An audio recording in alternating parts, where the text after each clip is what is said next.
జనసేన పార్టీలో కోవట్లు ఉన్నారా అనంటే ఇప్పుడు ఒక క్వశ్చన్ మార్క్ గా మారింది. ఎందుకనంటే రీసెంట్ గా హరిహర వీరమల్లు మూవీకి సంబంధించి పౌర సరఫరాల శాఖ మంత్రి అయిన నాదెండ్ల మనోహర్ గారు మాట్లాడుతున్న ఒక ఆడియో ఏదైతే ఉందో, ఒక గ్రూప్ కన్వర్సేషన్ లో ఆడియో ఏదైతే ఉందో, ఆ ఆడియోని బయటికి లీక్ చేయడంతో అది వైఎస్ఆర్సీపీ పార్టీ నాయకులు కార్యకర్తలు అందరూ కూడా సోషల్ మీడియాలో విపరీతంగా ట్రోల్ చేశారు. ఏంటనంటే ఈయనకి ఓట్లేసి తెనాలి నియోజకవర్గ ప్రజలందరూ కూడా వాళ్ళ ఓటును వృధా చేసుకున్నారు, ఈయన మంత్రి అయ్యింది దేనికి, సినిమాని ప్రమోట్ చేసుకోవడానిక అనే విధంగా ఒక రకంగా వైరల్ చేయడం జరిగింది. అయితే ఇక్కడ ముఖ్యంగా ఈ ఆడియో ఎలా లీక్ అయ్యింది, ఎవరు లీక్ చేశారు, ఫోన్ ట్యాపింగ్ జరిగిందా లేదనంటే ఎవరైనా ఫోన్ కాల్ రికార్డ్ చేసి ఆ రికార్డ్ చేసిన దాన్ని వైఎస్ఆర్సీపీ వాళ్ళకి పంపారా అనేది తెలియవలసి ఉంది. అయితే దాని మీద కీలకంగా చూసుకుంటే ఖచ్చితంగా జనసేన పార్టీలో కొంతమంది ఖచ్చితంగా జనసేనలో కోవట్లు ఉన్నారు అనే దాని మీద ఒక ఆలోచన అయితే తెలుస్తుంది. జనసేన పార్టీ హైకమాండ్ ప్రతినిధులు ఎవరైతే ఉన్నారో వాళ్ళు ఒక రకమైన విచారణ జరిపించి ఖచ్చితంగా వాళ్ళ మీద చర్యలు తీసుకుంటేనే మంచిది.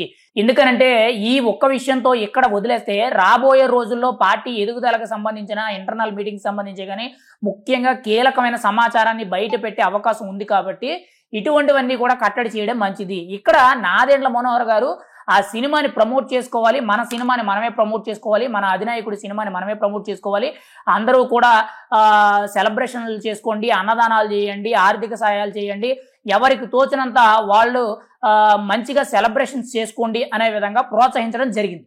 అయితే అది తప్పు అనే విధంగా వైఎస్ఆర్సీపీ పార్టీ కార్యకర్తలు సోషల్ మీడియాలో ఇష్టానుసారంగా ట్రోల్ చేశారు.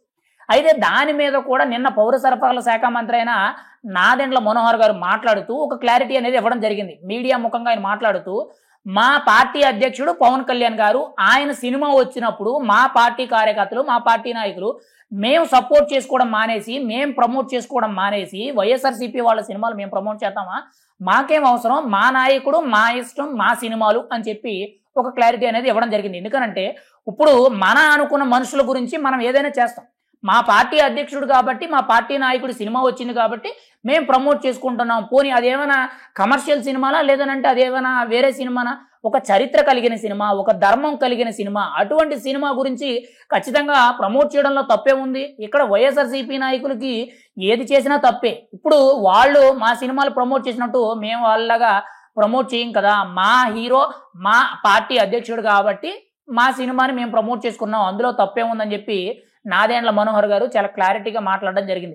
ఆయన అన్న దాంట్లో కూడా 100కి 100% వాస్తవం ఉంది. ఇప్పుడు ఎవరి సినిమాకు వాళ్ళు ప్రమోట్ చేసుకుంటారు కానీ వేరే వాళ్ళు వచ్చి ప్రమోట్ చేయరు కదా. ఇక్కడ వైఎస్ఆర్సీపీ నాయకులు అంటే పవన్ కళ్యాణ్ గారి సినిమాలు అనేటప్పటికి ప్రత్యేకంగా అప్పుడు వరకు కూడా వాళ్ళు మాజీ మంత్రులుగా, మాజీ ఎమ్మెల్యేలుగా, మాజీ ఎంపీలుగా పనిచేసిన వాళ్ళు సడన్ గా సినిమా డైరెక్టర్ల కింద, సినిమా క్రిటిక్స్ కింద, సినిమా రివ్యూవర్స్ కింద మారిపోతారు.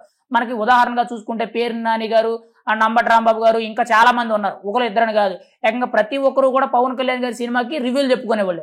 ఎందుకంటే ఒకప్పుడు వాళ్ళ రాజకీయ భవిష్యత్తు ఉండి వాళ్ళు రాజకీయాల్లో ఉన్నా కానీ పవన్ కళ్యాణ్ గారి సినిమా వచ్చిందనంటే వాళ్ళు ఆటోమేటిక్గా సినిమా ఇండస్ట్రీలోకి వచ్చేస్తారు.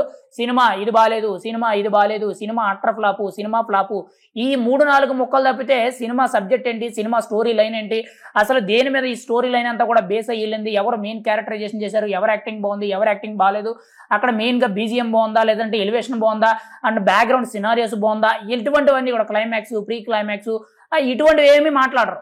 కేవలం బాగోలేదు, అటర్ ఫ్లాపు, డిజాస్టర్, ఈ 4 ముక్కలే మాట్లాడతారు. సినిమాను తొక్కేయడానికి ఇష్టానుసారంగా ప్రమోట్ చేసుకోవడం అయితే జరుగుద్ది. ఏది ఏమైనా సరే జనసేన పార్టీలో కోవట్లు ఉన్నారు అనేది మాత్రం ఖచ్చితంగా క్వశ్చన్ మార్కే. దాని మీద పార్టీ పెద్దలైతే ఒక నిర్ణయం తీసుకొని విచారణ జరిపోవాల్సిన అవసరం అయితే ఉంది. ఇంకొకటి ముఖ్యంగా ఇప్పటి వరకు కూడా పార్టీలో ఎవరైతే రూల్స్ అతిక్రమించారని చెప్పి వాళ్ళని సస్పెండ్ చేశారో, జనసేన పార్టీలో కోవట్లు ఉన్న ఫలమైతే వెంటనే కూడా వాళ్ళని పార్టీ నుండి సస్పెండ్ చేసి దూరం పెడితేనే మంచిది. లేదనంటే రాబోయే రోజుల్లో పవన్ కళ్యాణ్ గారు ముఖ్యంగా నియోజకవర్గాల పర్యటన, జిల్లాల పర్యటన, ఏకంగా రాష్ట్రవ్యాప్త పర్యటనలు అనేవి ఉండడం జరుగుతుంది. వాటిల్లో పార్టీని బలోపేతం చేయడానికి చాలా కీలకమైన నిర్ణయాలు, భిన్న అభిప్రాయాలతో కూడిన కొన్ని అభిప్రాయాలు తీసుకొని ప్రభుత్వంలో తనదైన శైలితో ఎదగడానికి ఆయన ఒక మాస్టర్ ప్లాన్ అనేది కూడా రూపొందించడం జరుగుతుంది. మరి ఇటువంటి సందర్భంలో ఈ కోవట్లకి అవకాశం ఇచ్చినట్లయితే, వాళ్ళని వదిలేసినట్లయితే ఖచ్చితంగా పార్టీకి చెడ్డ పేరు తీసుకురావడమే కాకుండా పార్టీలో జరిగే ఇంటర్నల్ గా జరిగిన ప్రతి ఒక్క విషయాన్ని కూడా బయట పెట్టడం అయితే జరుగుద్ది,